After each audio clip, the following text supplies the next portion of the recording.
The vast darkness of space stretched endlessly in all directions. Stars twinkled like distant diamonds against the black canvas. In this remote corner of the galaxy, the Zenthian raider fleet moved silently through the void. Their ships were massive constructions of dark metal and glowing energy fields. Each vessel bristled with weapons and was scarred from countless battles. Captain Crack stood on the command deck of his flagship, the Void Reaper. His tall, gray-skinned form towered over the other Zenthians. The captain's 4 eyes narrowed as he studied the holographic display before him. "Commander Vex, report," Crax demanded, his voice deep and raspy.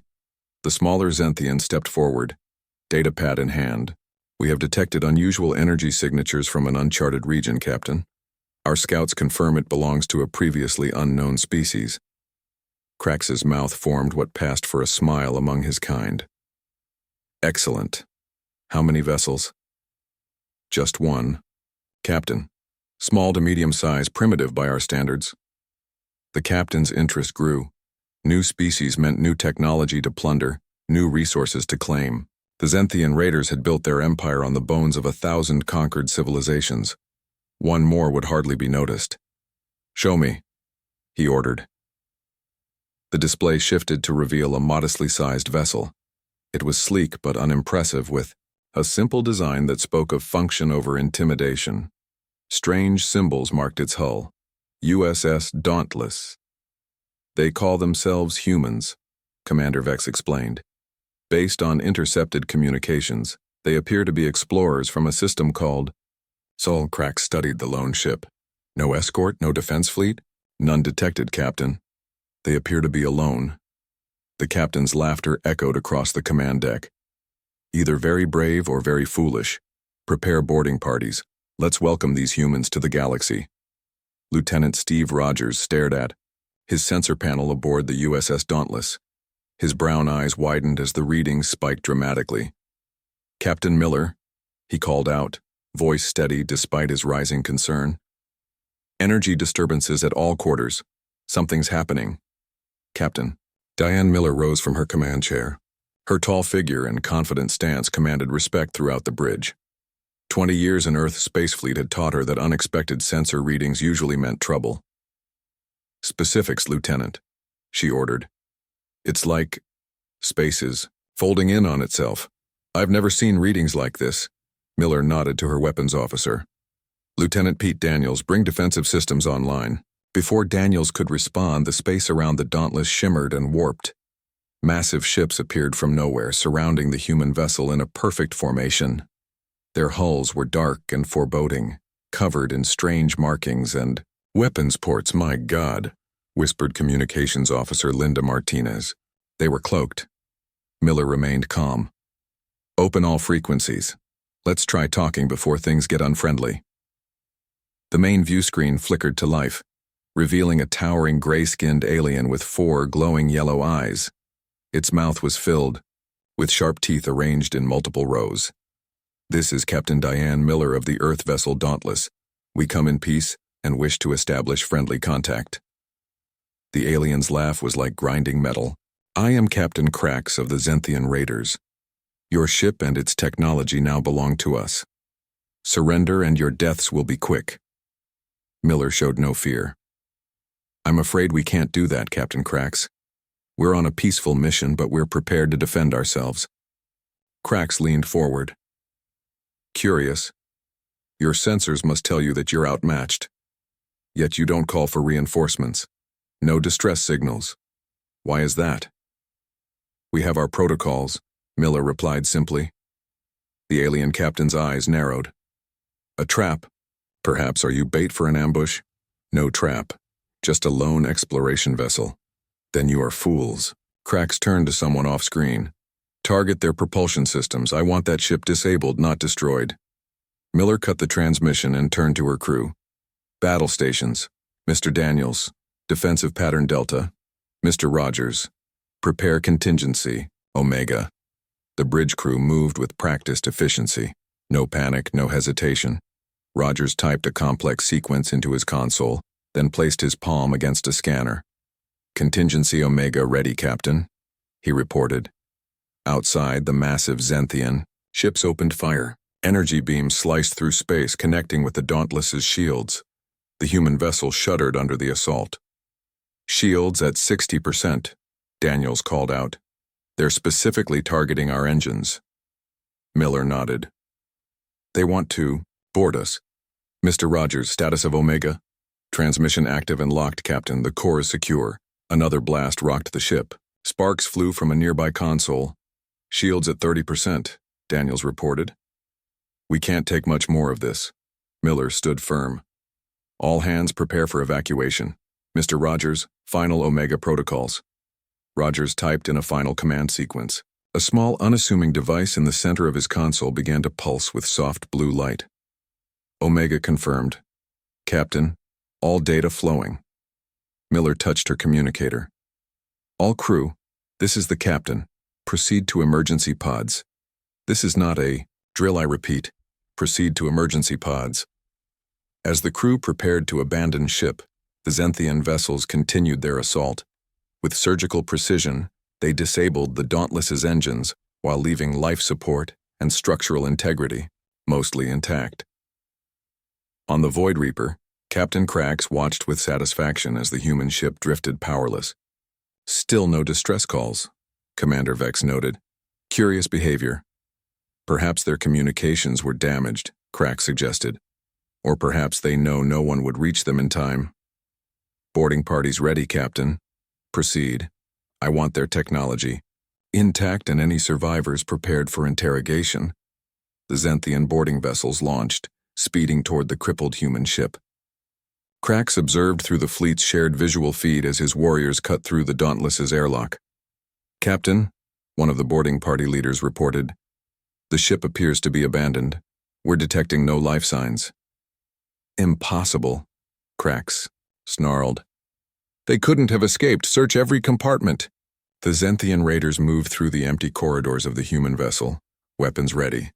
They found no resistance, no crew, just empty stations and abandoned posts. "They used escape pods," the boarding leader reported. "But we found something unusual in their command center." The visual feed showed a small device on the main console pulsing with blue light. "What is it?"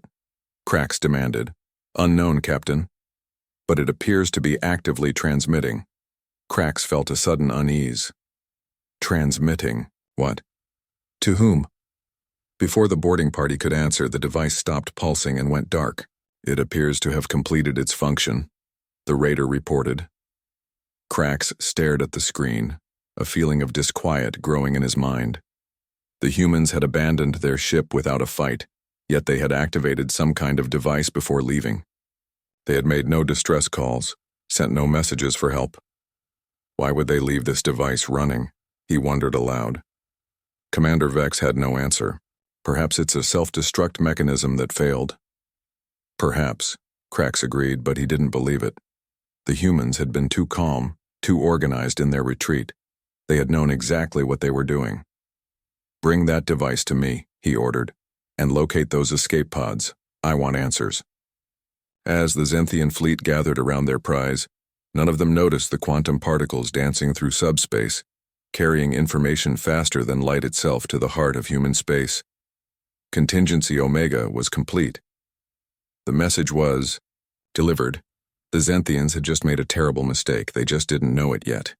3 days passed as the Zenthian fleet traveled through space with their captured prize. The Dauntless was secured in the main hangar of the Void Reaper, surrounded by curious Zenthian engineers and scientists. Captain Krax had ordered a complete study of the human vessel, seeking any advantage that could be exploited in future raids. Chief Engineer Voxnar scratched his ridged head as he studied the strange device removed from the human ship's bridge. Despite his best efforts, its purpose remained unclear. The device had stopped functioning soon after the boarding party found it, and now sat silent and dark on his workbench. "Any progress?" Captain Krax asked as he entered the engineering bay. Voxnar shook his head. "The technology is unusual, Captain. Not particularly advanced in most areas, but certain components are puzzling." "Explain." The engineer pointed to several small blue crystals arranged in a precise pattern inside the device. "These appear to be quantum entanglement nodes. Extremely sophisticated. They don't connect to any weapon systems or defensive measures, they simply communicate. With whom? Krax demanded. Unknown. The transmission method bypasses normal communication channels. It's as if the information simply disappears from one point and appears at another, with no travel time in between. Krax frowned. That shouldn't be possible. And yet, here it is. Voxnar closed the device. The humans are more clever than they appear, Captain. Krax turned away, his 4 eyes scanning the captured ship. It doesn't matter. Their cleverness didn't save their vessel, and it won't save their colony either. The Zenthian fleet had already plotted a course to the nearest human settlement, a small outpost on a frozen moon called Europa. According to data taken from the Dauntless, the colony was home to only a few thousand humans with minimal defenses. It would be an easy conquest. How long until we reach the human colony? Krax asked. 6 hours, Captain. Commander Vex replied from nearby. Our scouts report no defensive fleet in the area. Krax smiled, revealing his sharp teeth. These humans are either very brave or very foolish. Let's find out which. On Europa Colony, Chief of Security Frank Wilson stared at his computer screen with growing concern. The early warning system had detected unusual disturbances at the edge of the system, consistent with large ships dropping out of faster-than-light travel. Get me Governor Lee, he said to his assistant. Minutes later, Colony Governor Patricia Lee entered the security office. She was a small woman with a calm manner that belied her sharp mind. What's the situation, Frank? She asked. Wilson pointed to the screen. Unknown vessels approaching from Sector 7, too large to be normal traffic and not following any registered flight paths. Governor Lee leaned closer. Pirates? Maybe. Or something worse. Wilson tapped a few keys, bringing up another screen. 3 days ago, we lost contact with the Dauntless. Last known position was near where these ships are coming from. Lee's expression darkened. How many people do we have on Europa right now? Just under 4,000, mostly researchers, engineers, and their families. And our defenses? Wilson grimaced. Standard colony package, enough to handle small threats, but nothing like what's approaching. Governor Lee straightened up. Begin evacuation protocols. Priority to children and essential personnel. Alert Earth about our situation. Already done, Wilson said. But even at top speed, the nearest help is days away. Lee nodded grimly. Then we prepare to defend ourselves as best we can. As Wilson began organizing the colony's defenses, Inner Governor Lee noticed the small light on the communications console that had begun blinking steadily. A signal confirmation that no one had thought to look for. Aboard the Void Reaper, Captain Krax prepared his forces for the attack on Europa Colony. The raid would follow their standard pattern: disable defenses, establish dominance, then begin systematic plundering of resources and technology. Captain, called a sensor operator, we're detecting unusual energy readings ahead. Krax moved to the sensor station. Explain. Space-time distortions consistent with hyperspace jumps. Multiple signatures. Before Krax could respond, space in front of the Zenthian fleet rippled and tore open. Massive ships emerged from the distortions, their hulls gleaming silver against the blackness of space. Each vessel was marked with the same symbols as the Dauntless, but these were much larger, bristling with weapons. Impossible, Krax whispered. There were no distress calls, no way for them to know we were coming. Commander Vex's voice shook slightly. I count 8 vessels, Captain, all heavily armed. The largest of the human ships moved to the front of their formation. It was an impressive sight, nearly twice the size of the Void Reaper. We are being hailed. The communications, officer announced. Krax hesitated only briefly. On screen. The view screen activated to show a stern-faced human male in a dark uniform, adorned with silver insignia. This is Captain Alan Grant of the United Earthship Intrepid. You have attacked and captured a Federation vessel and are approaching a civilian colony with hostile intent. Stand down immediately and prepare to be boarded. Krax snarled. This is Captain Krax of the Zenthian Raiders. We claim this territory by right of conquest. The vessel we took was alone and undefended. Grant's expression didn't change. The Dauntless was never alone, Captain Krax. No human ship ever is. Now I'll ask once more. Stand down and release any survivors from the Dauntless. And if I refuse? Krax challenged. Then you'll learn why human ships never need backup. Grant's voice was cold. You have 5 minutes to comply. The transmission ended. Krax turned to his weapons officer.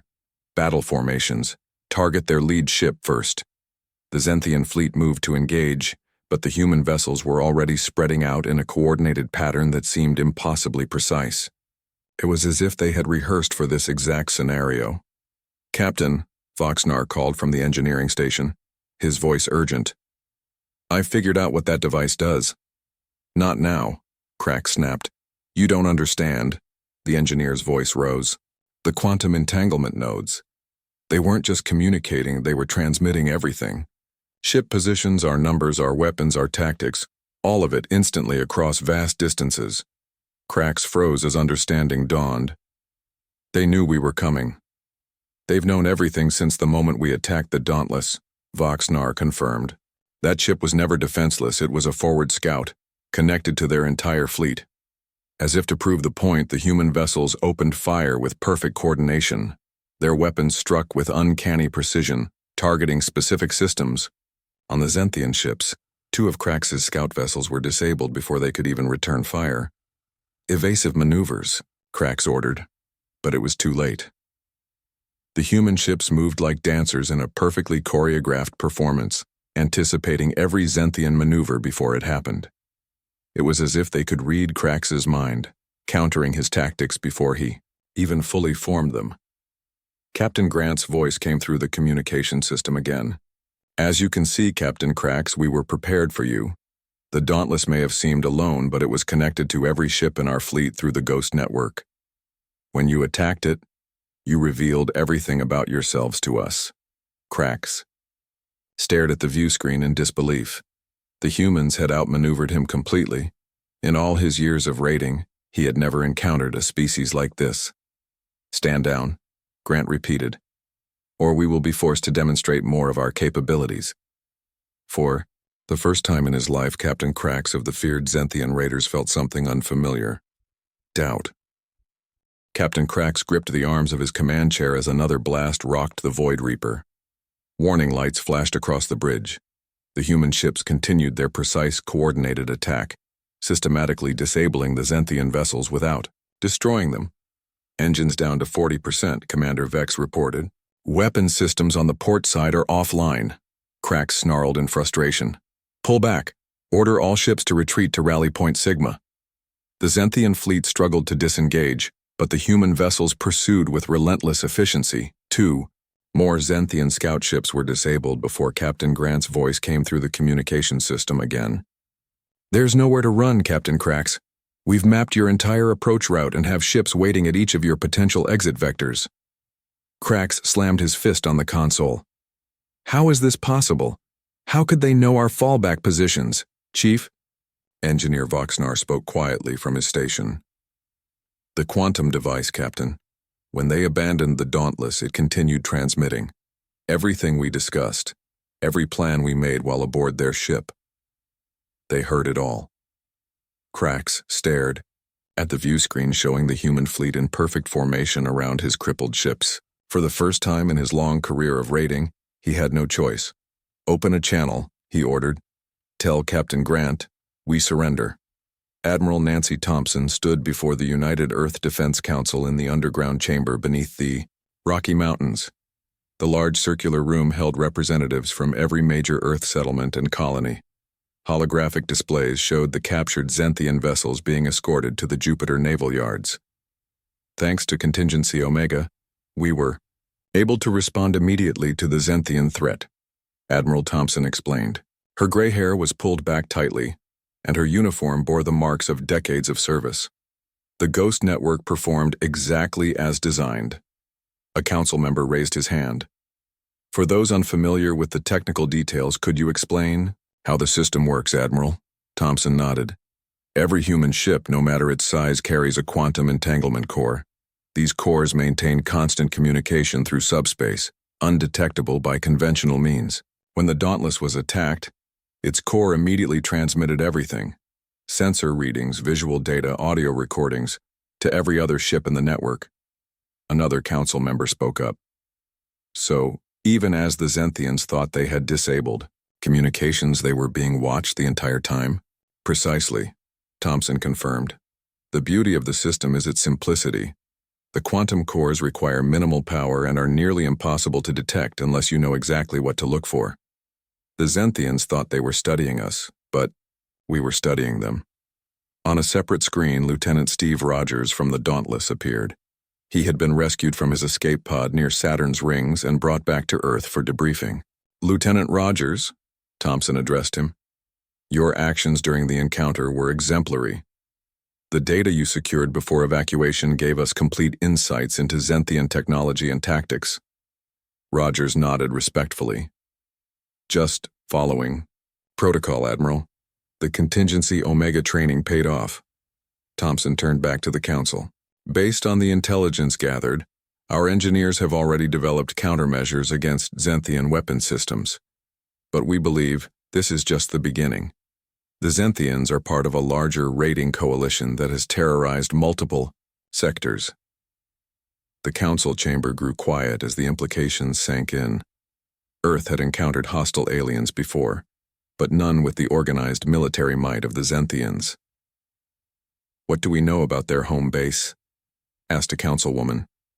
"Their main fleet operates from a station in what they call the Kuiper Expanse," Thompson replied. "Based on their communications, their admiral, someone named Zexcor, is gathering forces for a major operation." The meeting continued as defensive strategies were discussed. Unknown to the humans, their discussion was being carefully observed. Admiral Zexcor of the Zenthian High Command stood 7 feet tall, his gray skin darker and more scarred than Captain Crax's. 4 yellow eyes glowed with rage as he reviewed the report of Crax's failure. "A single human vessel," he growled, "led to the capture of 3 Zenthian warships and the exposure of our operations in that sector." His intelligence officer, a smaller Zenthian named Mox Trell, stepped forward cautiously. "We've analyzed the information sent by Captain Crax before his capture. These humans possess technology we've never encountered before. Their ships operate as a unified network, sharing information instantly across vast distances." Zexcor paced the length of his command center. The space was dark, lit only by the glow of control panels and the large viewport showing the assembled Zenthian armada. 50 warships of various sizes hung in space around the command station. "Can this network be disrupted?" the Admiral demanded. "Theoretically, yes," Mox Trell replied. "If we could identify the frequency of their quantum transmissions, we might be able to jam it. But we would need to capture one of their quantum cores intact." Zexcor stopped pacing and stared out at his fleet. "Then that is what we will do. We will not make Crax's mistake of underestimating these humans." He turned to his tactical officer. "Prepare attack plans for the human colony on the red planet Mars. Our intelligence suggests it's one of their largest off-world settlements." "Direct assault would be costly," the tactical officer warned. "I'm not planning a direct assault," Zexcor replied. "I want simultaneous strikes on multiple targets. While their main fleet responds to the Mars attack, special forces will infiltrate their communication hubs. We will tear out the heart of this ghost network and watch their unified defense crumble." The command staff hurried to comply with the Admiral's orders. Across the Zenthian fleet, ships began powering up their engines and weapon systems.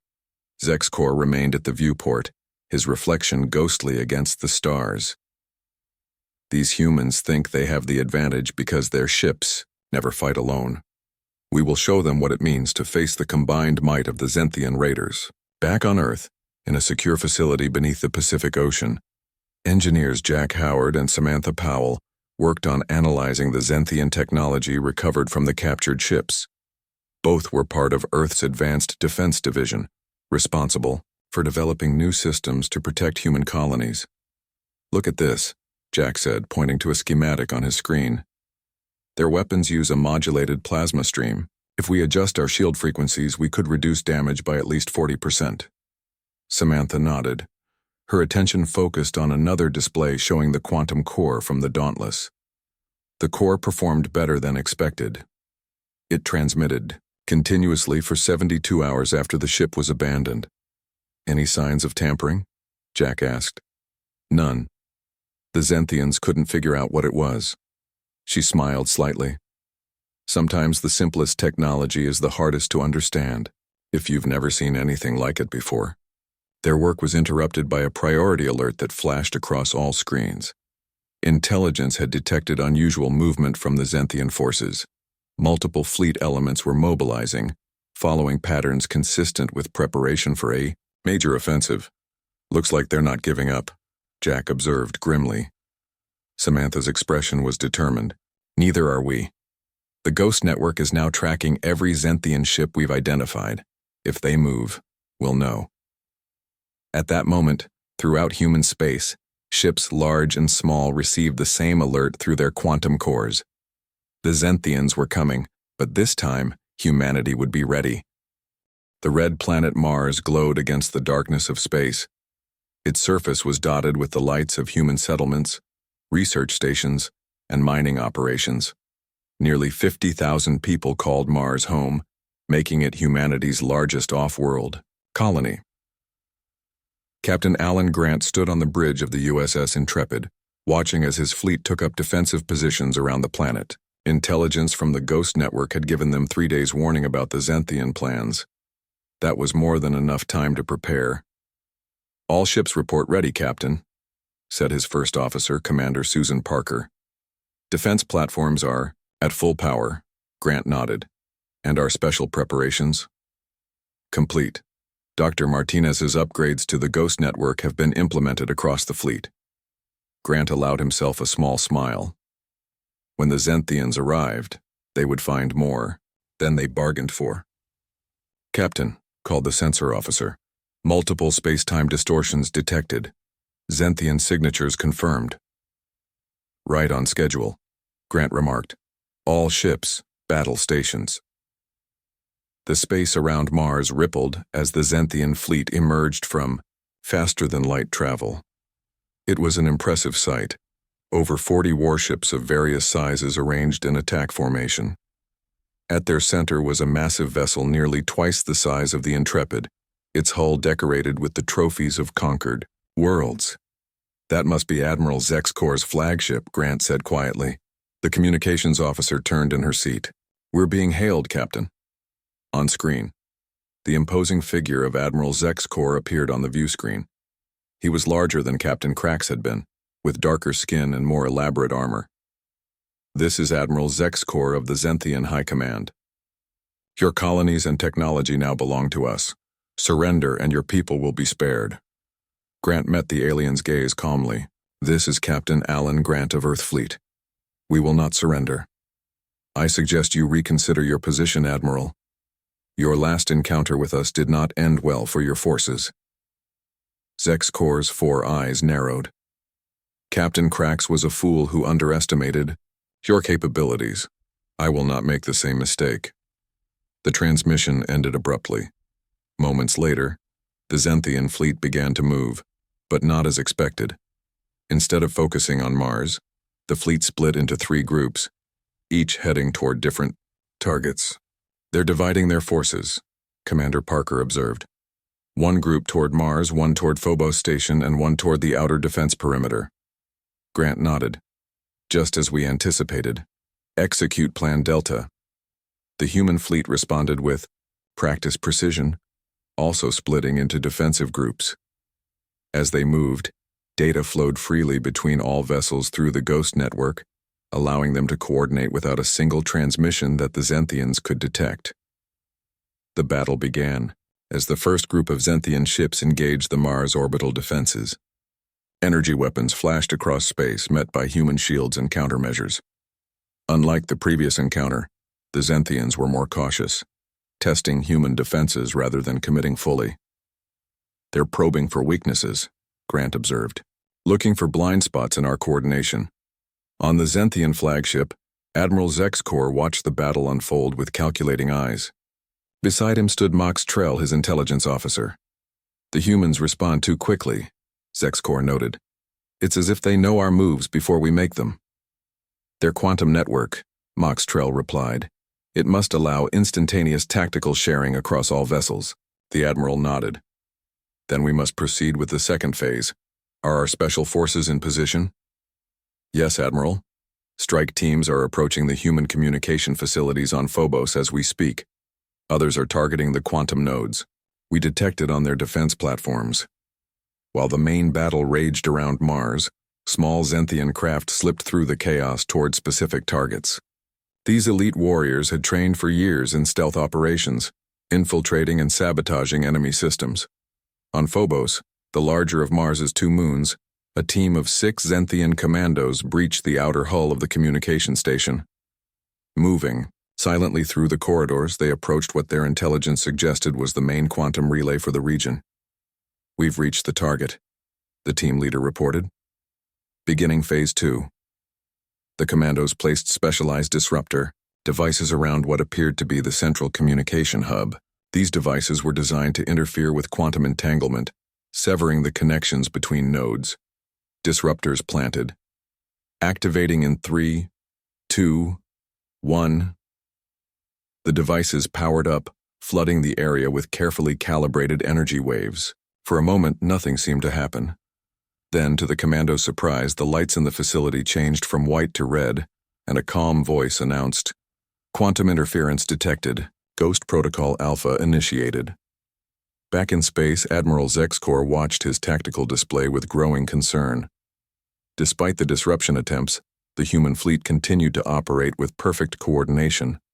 Even more disturbing, they seemed to be anticipating the locations of his stealth teams. "Something is wrong," he growled. The disruption had no effect on their network. Moxtrell studied the incoming data with confusion. "Impossible. Our intelligence was precise." On the bridge of the Intrepid, Captain Grant received confirmation that all Zenthian infiltration teams had been located. They took the bait, he told his officers. "Every fake relay has been targeted exactly as Dr. Martinez predicted." Commander Parker smiled. "Should we tell them?" Grant considered for a moment. "Open a channel to Admiral Zexcor." When the Zenthian admiral appeared on screen, Grant spoke calmly. "Your disruption attempt has failed, Admiral. What you don't understand is that our quantum network doesn't rely on fixed relays or central hubs." Zexcor's expression darkened. "Explain." "Each ship, each person suit, each piece of our equipment contains microscopic quantum nodes," Grant explained. "There is no central point to attack, no way to disable the network without destroying every connected device simultaneously." ETU paused to let this sink in. "And that's not all. When you attempted to jam our network, we traced the unique signature of your disruptors. We can now identify and target every stealth ship in your fleet." As if to prove his point, human weapons suddenly locked onto previously hidden Zenthian vessels that had been lurking at the edges of the battle. One by one, their cloaking systems failed, as targeted energy pulses disrupted their technology. "This is your final warning, Admiral," Grant said. "Withdraw now, or we will be forced to demonstrate what happens when you challenge a truly connected fleet." For the first time, uncertainty showed in Zexcor's eyes. His carefully planned attack had been anticipated and countered at every turn. Somehow, these humans were always one step ahead. "This is not over," the Admiral growled before cutting the transmission. The Zenthian fleet began to pull back, gathering their disabled ships as they retreated. The battle for Mars was over almost before it had begun. As the enemy fleet disappeared into faster-than-light travel, Captain Grant turned to his crew. "Well done, everyone. But this was just the first test. Admiral Zexcor will be back, and next time he'll be better prepared." Commander Parker nodded. "At least now he understands what he's really up against." Grant looked out at the stars. "No, Commander, I don't think he does. Not yet." Admiral Zexcor stood alone in his private chamber aboard the Zenthian command ship. The large viewport showed the gathered might of his fleet, now 70 ships strong. He had called in reinforcements from across Zenthian space, determined to overcome the human defenses. 3 previous encounters had ended in failure. Each time the humans had been waiting, somehow aware of plans that should have been secret. The Admiral's reputation was now at stake. The Zenthian High Council was growing impatient. Raiders were expected to bring back spoils, not excuses. Door chimed and Moxtrell entered carrying a datapad. "What have you found?" Zexcor asked without turning. "I've analyzed all our encounters with the humans," the intelligence officer replied. "There is a pattern. No matter how we approach, no matter what tactics we use, they respond as if they were inside our command centers, listening to our plans." "Their ghost network," the Admiral growled. "Yes, but it's more than just communication." Moxtrell stepped closer. "We assumed it was simply a way for their ships to talk to each other instantly, but I believe it's actually a shared consciousness." This got Zexcor's attention. He turned from the viewport. "Explain." "When one human ship encounters us, all human ships gain that experience simultaneously. They don't just share information. They share thinking, planning, problem-solving. Each encounter makes their entire fleet smarter." The Admiral considered this. "Can it be defeated?" "Not by conventional means," Moxtrell admitted. "But I have developed a new approach." He held up the datapad. "Instead of trying to jam their network, we could join it." On Earth, in the headquarters of the United Earth Defense Command, Dr. Olivia Martinez worked late into the night. As the creator of the Ghost Network, she constantly sought ways to improve its performance. The recent Zenthian attacks had provided valuable data for upgrades. A soft chime from her computer interrupted her work. The system had detected unusual activity in the network, subtle probes testing its security. Someone was trying to access the Ghost Network from outside. Dr. Martinez quickly typed a series of commands, tracing the intrusion attempt. "Clever," she murmured. "But not clever enough." Instead of blocking the attempt, she created a controlled pathway, a false entry point that would allow limited access while protecting the core system. If the Zenthians wanted to see how the Ghost Network functioned, she would show them, but only what she wanted them to see. Ganymede Station orbited Jupiter as the largest human outpost in the outer solar system. Its strategic position made it a critical base for deep space operations. Captain Alan Grant had moved his fleet there following intelligence that suggested it would be the Zenthians' next target. Grant stood in the station's control center with Commander Parker, reviewing defensive preparations. "All ships are in position," Parker reported. "The Ghost Network has been updated with Dr. Martinez's latest security protocols." Grant nodded. "And our special surprise?" Parker smiled. "Ready when needed." The warning came exactly as expected. Sensor arrays detected the distinctive energy signatures of Zenthian ships dropping out of faster-than-light travel. But the scale of the attack force stunned even the prepared humans. 70 ships, the sensor officer announced. "Largest fleet we've ever encountered." Grant studied the tactical display. "They're desperate. Admiral Zexcor has committed everything he has." The Zenthian fleet approached in a new formation, a sphere with smaller ships forming layers around the central command vessel. It was a pattern designed to make it impossible to target the flagship without going through multiple defensive layers. "They're learning," Grant observed, "adapting their tactics." The human fleet moved to engage, spreading out in their own formation. Through the Ghost Network, each ship knew its exact role, coordinating perfectly with the others. It was like watching a single organism with many parts rather than separate vessels. The battle began with a massive energy barrage from the Zenthian fleet. But instead of targeting the human ships as expected, they focused on what appeared to be communication relays around Ganymede. "They're still trying to disable the Ghost Network," Parker said. "They haven't figured it out yet." Grant was about to respond when something unexpected happened. Several human ships near the edge of the formation suddenly broke pattern, their movements becoming erratic. "What's happening?" Grant demanded. The communications officer turned with concern. "Those ships are reporting Ghost Network disruptions. They're being cut off somehow." For the first time, the Zenthians had found a way to interfere with the network. As more human ships became isolated, the perfect coordination began to falter. The Zenthian fleet pressed their advantage, pushing through gaps in the human defenses. Aboard, the Zenthian command ship Admiral Zexcor watched with satisfaction.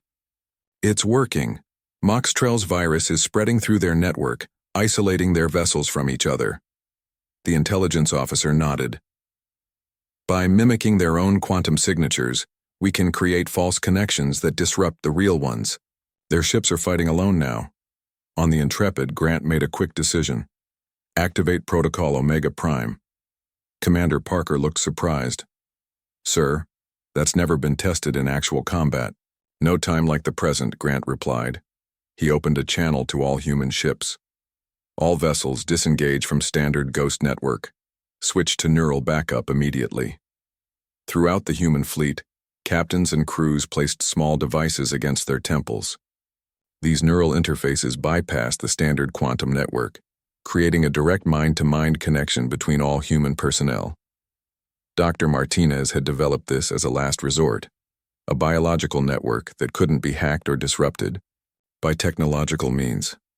It was the ultimate expression of human connection, allowing not just information sharing but genuine consciousness linking. The effect was immediate and dramatic. The human fleet's movements, which had begun to fragment, suddenly became even more coordinated than before. Ships moved with impossible precision, anticipating Zenthian maneuvers before they began. Admiral Zexkor watched in disbelief as his advantage disappeared. What's happening? The virus should be working. It is, Moxtrel replied, equally confused. Their quantum network is still disrupted, but they're coordinating through some other means. On the Intrepid, Grant experienced the strange sensation of being connected to every human in the fleet. Thoughts, impressions, tactical insights flowed between minds without words or signals. It was overwhelming at first, but soon felt natural, as if his consciousness had expanded to include thousands of others.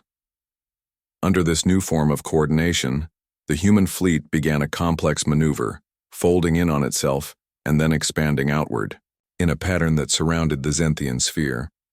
Their weapons fired in perfect sequence, creating resonance patterns that amplified their effect against the Zenthian shields. Unable to predict or counter this new level of coordination, the Zenthian fleet's formation began to break apart. One by one, their ships were isolated and disabled by precise human attacks.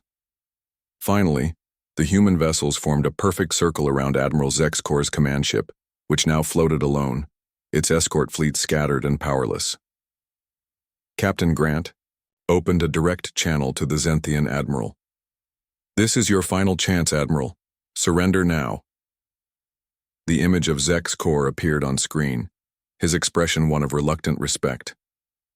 You have defeated me, Captain. But I must understand. How did you counter our virus? Grant smiled slightly. Because human ships don't just share data, Admiral. We share ourselves. Our minds, our instincts, our humanity. Technology can be hacked, but not the human spirit. As the Zenthian command ship powered down its weapons, Grant added, Perhaps it's time our species talked properly. There may be better ways to interact than conquest. Zexkor was silent for a moment before responding. Perhaps you are right, Captain. The Raiders have never encountered a species like yours before. We have much to learn from each other. As the battle ended and the cleanup began, Grant looked out at the stars. The Ghost Network had been humanity's greatest technological achievement, but today they had discovered something even more powerful, the connection between minds and hearts that no technology could ever truly replace.